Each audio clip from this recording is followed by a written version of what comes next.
Selon vous, qu'est-ce qui est le plus terrifiant? Perdre un être cher ou découvrir qu'il était peut-être encore en vie? Pensez-vous qu'un hôpital peut réellement se tromper au point de déclarer quelqu'un mort? Ou que cela cache forcément quelque chose? À partir d'ici, on plonge ensemble au cœur d'une histoire bouleversante, pleine de mystères et de leçons puissantes. Laissez-vous emporter par cette aventure humaine, exceptionnelle, et abonnez-vous pour ne rien manquer. Très bon visionnage. Tom avait toujours été un homme plein de vie, un père dévoué et un mari aimant. Mais ce jour-là, sa vie bascula. Après avoir ressenti une douleur persistante au niveau des reins, sa femme, Claire, l'emmena d'urgence à l'hôpital.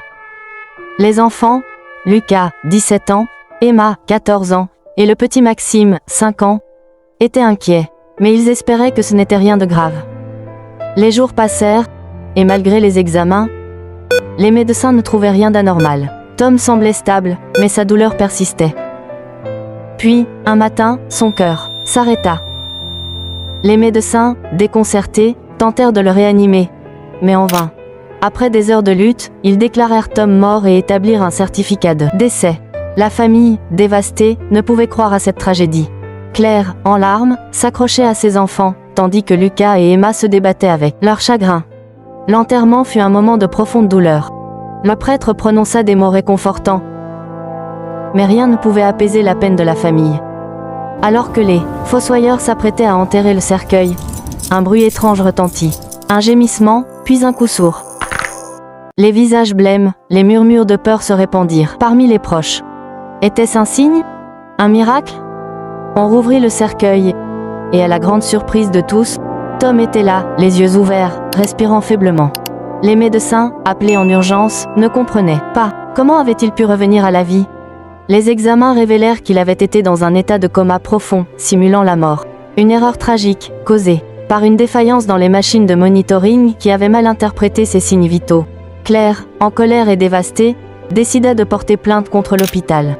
Elle ne pouvait pas accepter qu'une telle négligence ait coûté à sa famille des moments précieux. Les médias s'emparèrent de l'affaire et l'hôpital fut sous le feu des critiques. Les médecins, bien que compétents, furent accusés de négligence. Tom, quant à lui, se réveilla dans un monde qu'il avait cru perdu. Il avait vécu une expérience de mort imminente, une lumière, des souvenirs d'amour et de bonheur. Lorsqu'il retrouva sa famille, il comprit à quel point il avait failli leur être arraché. Les retrouvailles furent émouvantes, mais la douleur de la trahison de l'hôpital pesait lourdement sur Claire. Au fil des semaines, alors que Tom se remettait lentement, il prit conscience de la fragilité de la vie. Il décida de se battre pour les droits des patients, pour que d'autres familles ne subissent pas ce qu'il avait vécu. Claire, bien que toujours en colère, trouva du réconfort dans la détermination de son mari. Ensemble, ils devinrent des porte-paroles pour la sécurité des patients, partageant leur histoire pour sensibiliser le public. La fin de cette histoire ne fut pas celle d'un simple retour à la vie, mais celle d'une renaissance. Tom et sa famille, unis par l'épreuve, trouvèrent un sens à leur douleur. Ils apprirent à apprécier chaque instant, à célébrer la vie, et à se battre pour un avenir meilleur. Leur histoire, bien que marquée par la tragédie, devint un symbole d'espoir et de résilience, prouvant que même dans les ténèbres, la lumière peut toujours percer.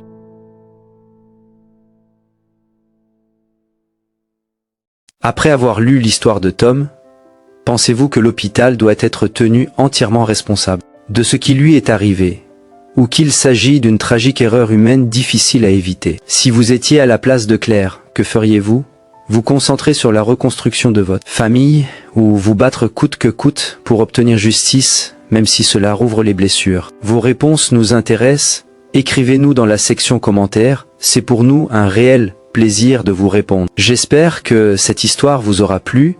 Dites-le nous en commentaire pour qu'on sache exactement quel genre de contenu vous proposez pour la suite. Et abonnez-vous pour ne rien manquer.